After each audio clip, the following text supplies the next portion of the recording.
Students, इस बार आपका learning portion रहेगा पेज नंबर 67। मैंने आपको 10 तक करवा दिया है श्रुति भिन्नार्थक शब्द। अब आपको 10 to 20 ये आपका लर्निंग पोर्शन है, ये आपको करना है इस बार। हेलो स्टूडेंट्स, आज हम पढ़ेंगे लेसन 6 उपसर्ग। पिछले लेसन यानी लेसन 5 में हमने सीखा था कि शब्द कैसे बनते हैं। शब्द ध्वनियों के मेल से बनते हैं, पर जैसे कि हमारे हिंदी शब्द संख्या में शब्दों की संख्या असीमित होती है, असीमित मतलब अनलिमिटेड, फिर भी नए नए विचारों के लिए प्रतिदिन भाषा के नए नए शब्द निर्मित होते रहते हैं। भारत सरकार की एक प्रमुख संस्था है तकनीकी शब्दावली आयोग। इस संस्था ने ज्ञान विज्ञान के विभिन्न विषयों से संबंधित न जाने कितने शब्दों का निर्माण किया है और बराबर कर रही है। एक संस्था है भारत शब्दावली आयोग। मतलब हिंदी में हमारे रोज़ दिन नए नए कुछ शब्द आते हैं, तो भारत शब्दावली आयोग उस शब्द को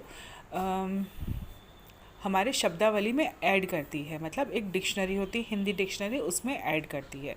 देखो, नित्य नए हमारे आविष्कार हो रहे हैं। जिस चीज़ के आविष्कार होते हैं उनका कुछ हिंदी नाम भी दिया जाता है, और वह हिंदी नियम जब आयोग के पास जाता है तो वह उसे प्रूव करते हैं और उसे अपने शब्दावली यानी डिक्शनरी में ऐड कर देते हैं। ओके, अब देखो, कभी हम शब्दों के आगे लगा के उसे एक नया शब्द बनाते हैं, कभी शब्दों के पीछे लगा के उसे एक नया शब्द बनाते हैं, और कभी दो शब्दों को जोड़कर एक नया शब्द बनाते हैं, हाँ ना। जब कोई शब्द के आगे लगकर एक नया शब्द बनाए तो उसे हम उपसर्ग कहते हैं। जब शब्द के पीछे लगकर एक कोई नया शब्द बनाए तो उसे हम प्रत्यय कहते हैं, और जब दो शब्दों को मिलाकर एक नया शब्द बने तो हम उसे समास कहते हैं। क्लियर हो? अब देखो, उपसर्ग के द्वारा शब्द रचना, आज का चैप्टर हमारा उपसर्ग है, इसलिए हम उपसर्ग के बारे में पढ़ेंगे कि उपसर्ग क्या है। उपसर्ग शब्द नहीं है, बल्कि शब्दों के छोटे छोटे अंश हैं। जैसे हम बोलते हैं काम, खाना, नहाना, ये कोई शब्द नहीं है, ये छोटे छोटे खंड हैं, अंश हैं। जैसे अति, वी, न, म, मतलब इस तरह से, लेकिन उनका अर्थ होता है। शब्दों की तरह उपसर्ग के भी अर्थ होते हैं। जैसे देखो, अति का अर्थ होता है अधिक, है ना। ये उपसर्ग है अति, उसका अर्थ होता है अधिक। मतलब शब्दों की तरह उपसर्ग के भी अर्थ होते हैं, अर्थात ये सार्थक खंड हैं। उपसर्ग शब्दों की तरह अलग से स्वतंत्र रूप से प्रयुक्त नहीं होते।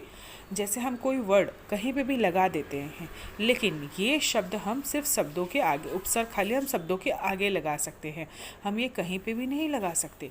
जैसे अति का मतलब होता है अधिक, है ना। तो हम ऐसे नहीं बोल सकते मैं फल अति मात्रा में ले आया हूँ, नहीं, मैं फल अधिक मात्रा में ले आया हूँ। अति शब्द हम किसी शब्द के आगे लगा सकते हैं, अलग से यूज़ नहीं कर सकते।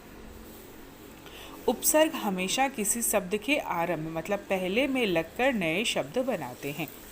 आप यहाँ तक पूरे क्लियर हो? अब देखो, उपसर्ग के भेद।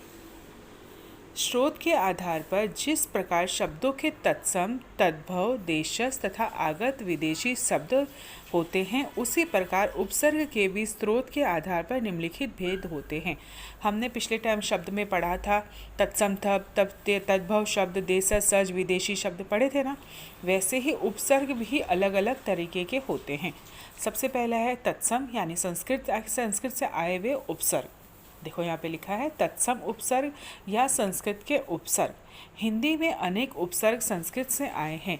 संस्कृत में आने वाले उन उपसर्गों को तत्सम उपसर्ग कहा जाता है। ओके, ये कुछ वर्ड्स हैं, इनके आगे अति शब्द लगा। जैसे देखो, जैसे मैंने बना दिया अप, तो शब्द एक वर्ड होता है, शब्द के आगे मैंने लगाया अप, तो अप का मतलब होता है बुरा, तो अप शब्द यानी बुरा शब्द। ठीक है। मान यानी इज्जत, उसके आगे मैंने लगा दिया अपमान यानी बुरा मान देना, उसे हम कहते हैं अपमान। वैसे ही इनमें से मेन शब्द निकाल लेते हैं, मेन शब्दों के बाद जो आगे का वर्ड लगता है उसे हम बोलते हैं उपसर्ग। अब देखो, जैसे ये संस्कृत के उपसर्ग हैं, अब हम पढ़ेंगे तद्भव उपसर्ग। मैंने आपको बताया था तद्भव उपसर्ग यानी संस्कृत से आए हुए उपसर्ग जो हिंदी में विकसित हो गए हैं, उन्हें हम कहते हैं हिंदी उपसर्ग। ये हिंदी उपसर्ग, ये कुछ हिंदी उपसर्ग इस तरह से होते हैं जो हिंदी वर्ड्स होते हैं वो। विदेशों से आए हुए शब्द जैसे बाकायदा, बावजूद, बाइज्जत, बासलीका, ये सब हमारे बाहर के शब्द हैं। मतलब ये इंडिया के नहीं, ये बाहर से आए हुए शब्द हैं, इसीलिए हम इसे आगत शब्द कहते हैं। और इनके आगे अगर कभी हम कोई उपसर्ग लगाते हैं, जैसे देखो लायक, इसमें हमने ना उपसर्ग लगाया तो ना लायक, लेकिन ये शब्द बाहर का है इसलिए हम इसे बोलते हैं आगत या विदेशी उपसर्ग। क्लियर। अब देखो, उपसर्ग की तरह प्रयोग किए जाने वाले संस्कृत के कुछ शब्द या शब्दांश। संस्कृत के कुछ ऐसे शब्द होते हैं जो उपसर्ग की तरह प्रयोग किए जाते हैं, जैसे पराजित, अपराजित, जिसे कभी हराया ना जा सके। भाव, अभाव, कुछ ऐसे शब्द संस्कृत की तरह प्रयोग किए जाने वाले शब्द जिनके आगे उपसर्ग लगते हैं, उन्हें हम बोलते हैं संस्कृत के कुछ ऐसे शब्द या शब्दांश जो उपसर्गों की तरह यूज़ किए जाते हैं। क्वेश्चन 1, उपसर्ग किसे कहते हैं उदाहरण देके स्पष्ट कीजिए। ये मैं आपको सेंड कर रही हूँ, आपको ये अपनी नोटबुक में लिखना है। नोटबुक का कुछ वर्क मैं और सेंड कर रही हूँ, वो आपको करना है। ये बुक बैक एक्सरसाइजेज हैं, ये आपको करनी है। मैं इनकी पिक सेंड कर रही हूँ, ये आपको आपके टेक्स्ट बुक में करना है। देखो क्वेश्चन नंबर 4, इसमें क्या है, शब्दों में से उपसर्ग छांटकर अलग कीजिए। जैसे उत्थान, उत प्लस थान, तो जो उपसर्ग है वो हमें छांटकर अलग करना है। अनाआदर, अन प्लस आदर यानी अनादर, तो हमने से इसमें से निकाल लिया अन। ठीक है, इस प्रकार से उपसर्ग निकालकर हमें इसमें लिखना है। क्वेश्चन नंबर 5 है, ये कुछ उपसर्ग दिए गए हैं और ये शब्द दिए गए हैं, इनके आगे उपसर्ग जोड़कर इन्हें एक नया शब्द का रचना करनी है। जैसे आत्मा, इसमें मैंने लगाया अंतर वर्ड लगाया तो बन गया अंतर आत्मा। गति मैंने लगाया सत तो बन गई सदगति। सार मैंने लगाया तो प्रसार। वारिस मैंने लगाया ला वारिस। भार मैंने लगाया तो प्रभार। पूत मैंने लगाया स तो बन गया सपूत। डर मैंने लगाया नी तो बना नीडर। वैसे ही देखो यहाँ पे भी जन्म, पुनः जन्म, मान, सम्मान, देश, प्रदेश, लायक, नालायक, दादा,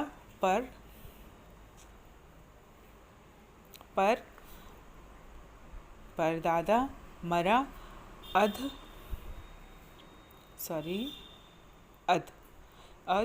अधमरा, हाजिर, गैर हाजिर, बुलाया, बिन बुलाया।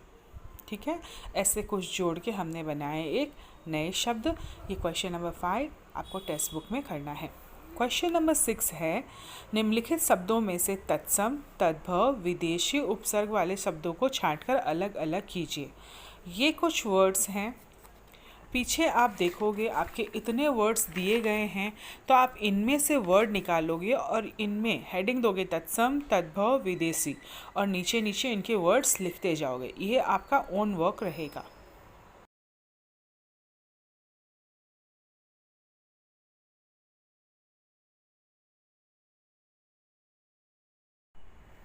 स्टूडेंट्स, इस बार आपका लर्निंग पोर्शन रहेगा पेज नंबर 67। मैंने आपको 10 तक करवा दिया है श्रुति भिन्नार्थक शब्द। अब आपको 10 to 20 ये आपका लर्निंग पोर्शन है, ये आपको करना है इस बार।